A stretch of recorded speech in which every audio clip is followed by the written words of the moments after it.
Welcome back, fellow Walking Dead collectors. Solid Dave Snake here, continuing my reviews for the brand new AMC's The Walking Dead color top 7-inch action figures. And in this review, we're going to take a look at number 2 from the red tops, which is Michonne in 7-inch action figure form. And when I say action figures, I use that term very loosely. If you saw my previous review on the color top 7-inch Rick Grimes, you'll know that these are nothing more than glorified 7-inch statues. But McFarlane Toys wanted to title them action figures and replace our 5-inch action figures for these, so we are going to grade them as action figures. Just like in my previous review of Rick, I am going to break this action figure down into 5 categories that I'm going to grade that I think are most important for action figures in today's day and age. So we're going to grade her off of accessories, sculpt, paint apps, articulation, and finally action figure presentation. So without further ado, let's just dive right into her, and I'll give everybody a quick 360-degree spin of her complete here with all of her accessories, and then we'll start breaking her down. And this Michonne is based off of her season 6 look. However, Michonne is so similar dressed sometimes in the show, it's hard to pinpoint which outfits are from which season with certain action figures of her, because she is always wearing that vest. So let's take a look at her accessories first. And of course, what's Michonne without her katana? As you see in her grip right now, we'll slide it out and give you a close look. And this katana is beautiful. Let me get a focus on it close up here and show you how nice this is. Now this is a vast improvement over her swords in the 5-inch line.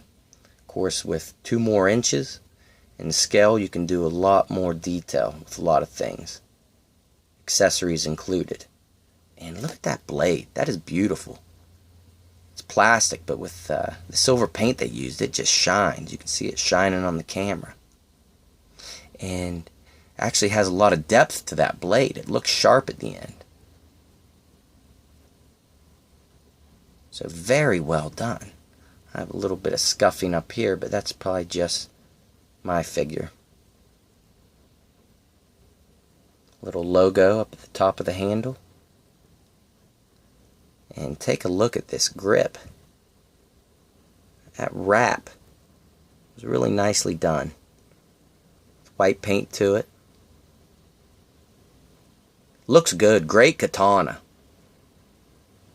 And she also comes with her sheath or scarab for her katana. However, you cannot actually fit the katana inside. It only goes in that far. But it would be kind of pointless, because with the way Michonne's arms are posed as being a statue, you have to pose her with the sword or else she just looks stupid. So no point in the sword needing to go into that sheath. And it's very simple getting the sheath off and on Michonne. Just raise that arm up, take it off, or put it on. And the sheath is very pliable, so it's easy to manipulate to get off. As you can see, very bendy. And this does just look like a upscaled version of her sheath from the 5-inch line, which is a good thing, because it's very accurate in how it looked in the 5-inch line, so no need for a change besides upscaling. And I like the paint applications on the wrap here. However, it's a little spotty right there. That's probably just on mine, though. It's going to vary from figure to figure. Like I said, very pliable. The strap actually has a buckle sculpted in there, but not painted. So, those were Michonne Essential Accessories. And she comes with nothing else other than those two and the base stand. Which is the same exact base stand that came with Rick Grimes. However, the peg is in a different spot for Michonne's feet. But all in all, the same exact details. And as you can see, you don't need it to have Michonne stand. Same thing with Rick. So I found these to be useless accessories, and if they were going to give them to us, it would have been nice to have individualized bases for the character, with everyone being a little different, with maybe like a little diorama piece to stand on. And of course it's hollow on the bottom. So very cheap. So for accessories, I am gonna have to give her a 3 out of 10. Very weak on accessories. However, that katana does look pretty sweet. So let's get Michonne up here and take a good look at her from head to toe. And go over this sculpt and paint. And it's really a shame that this Michonne is just a statue and not an actual action figure, because that face is spot on. This may be the best likeness to deny in action figure form thus far. Now, the 10-inch Michonne was really good as well. Maybe a toss-up between these two. But for this to be smaller than the 10-inch, and for me to still debate over the two of which one is better, says a lot. Since this is smaller. I mean, that's perfect. That looks just like Deny. Great work on the bandana. The paint came out real nice there. See if I can get in even closer. Probably not. Yeah. Camera doesn't want to focus that close.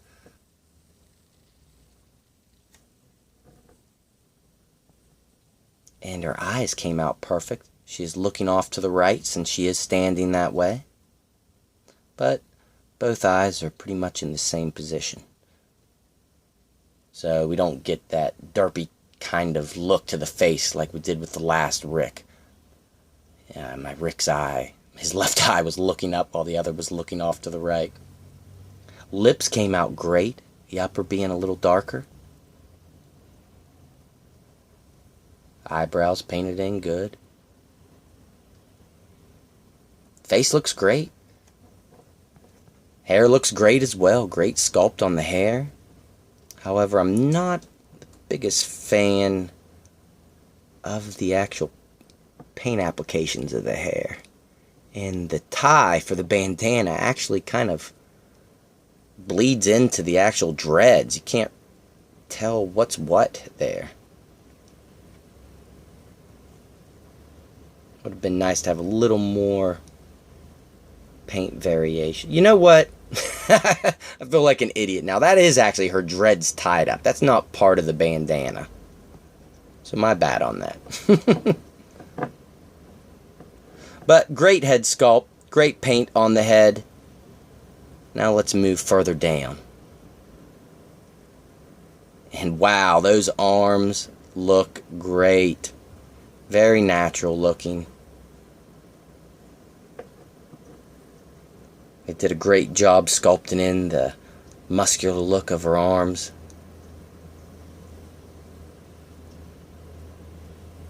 You can even see the muscles bulging out of her forearm there. So that looks great. Just a shame it's stuck in that pose. And if I can give you a good look at the gloves, I don't know if I can with the way she's turned in there. Give you a look at this one. So that looks good, pretty accurate. And this vest is actually a very pliable piece, a separate piece here, where if you took off both of the arms, you may be able to get that off. I'm not going to try it on mine, but if you want to give it a shot, go ahead. Let me know in the comments if it works. So you may be able to get another look at a Michonne with just the white shirt, if you can take this off.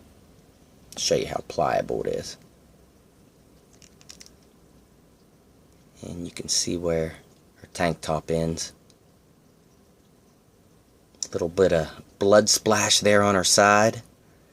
And the other Michonne that I saw in store, whenever I picked this up, the blood splatter actually looked a little different, so it may vary from figure to figure.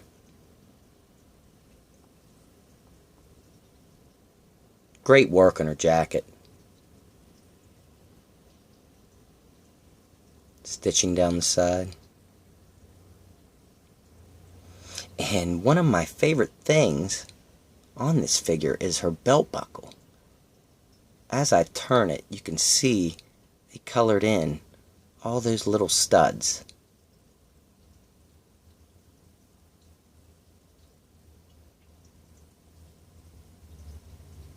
So that was really good attention to detail in the paint for her belt.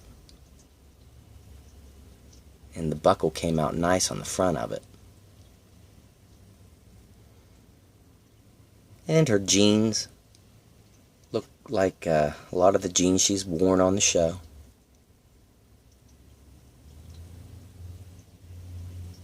Great detail on all the folds of it.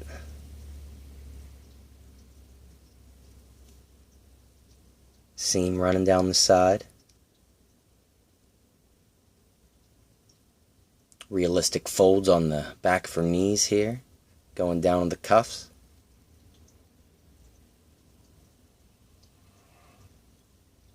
And her boots look great as well. All those buckles running through them.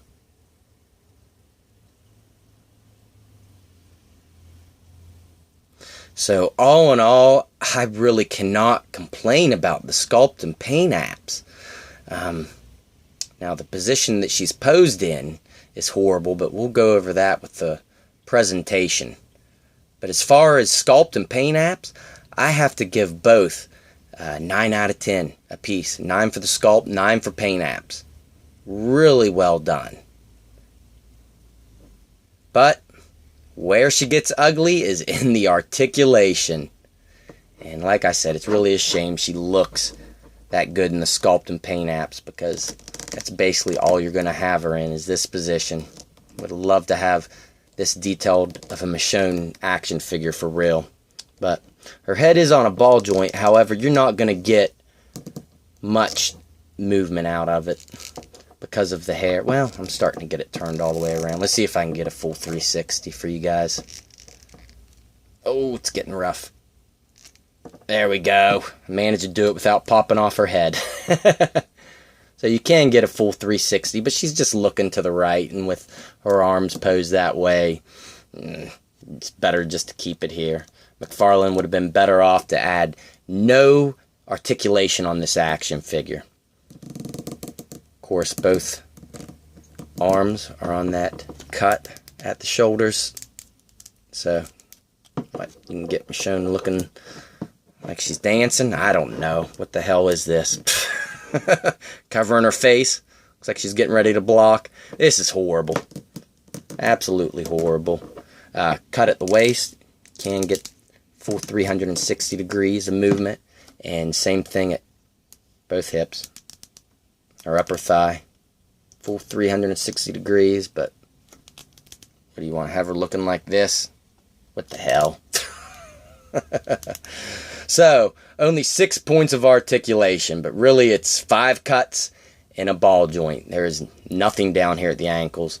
So, her articulation is even worse than Rick Grimes. I'm going to have to give her a 1 for articulation. And really, I want to give her a 0. If she didn't have... She would have been better off with a 0. All she is a statue, so why even have these? Totally useless articulation. But I'm sorry. This has me... this just has me a little perplexed right now. I can't believe McFarlane went this route. So, on to the final category, presentation. Why the hell did McFarlane pick this pose for Michonne? If she's like a statue and only in one pose, why did they pick a defensive pose? It looks like she's getting ready to block an attack from another sword. I don't know, maybe she's getting ready to cut upwards, but to me, this looks like a defensive stance and is really pointless for Michonne. So, you're not going to have too many displaying options with her. Besides this, what am I saying? Many. You don't have any other options. This is it. Now, her sculpt and paint are so good, she will stand out on a display, but you don't have many options with her. So, for presentation, I'm going to have to give her a 4 out of 10. So, all in all, 3 for accessories, 9 for sculpt, 9 for paint apps, 1 for articulation, and 4 for presentation. So overall, we have 26 out of 50. She's just slightly over the 50% mark. So once again, we have another fail for the start of the color tops. I cannot recommend this action figure unless you like statues or are a big Michonne and Walking Dead fan. This is horrible, and I am really not looking forward to the rest of these color tops. I pray McFarlane goes back to putting the 5-inch Walking Dead action figures into a full line again. Make full series of them again. I know we have the Aaron and Rick Grimes exclusives for the 5-inch action figures coming at the end of the year, but it's not good enough. We need whole series. Give your faithful Walking Dead supporters, throw them a bone here. You know, we've been buying up those Walking Dead action figures ever since they came out. Why would you take them away from us and give us something that we didn't ask for? Please, McFarlane Toys, I beg you, bring back the 5-inch line in full series, because this is unbearable for us fans that have been collecting your action figures since Series 1. So, alright everyone, I'm going to end it there. Sorry, I got a little pissed off towards the end of this view whenever I started going over the articulation, but hey, it's what it is. So, alright everybody, stay tuned because things are looking up. I got the Skybound exclusive Negan and Glenn in the mail, and I cannot wait to bust that open and review it after reviewing these 2 7-inch Walking Dead action figures. So, alright everybody, something to look forward to with that. I'll see you then.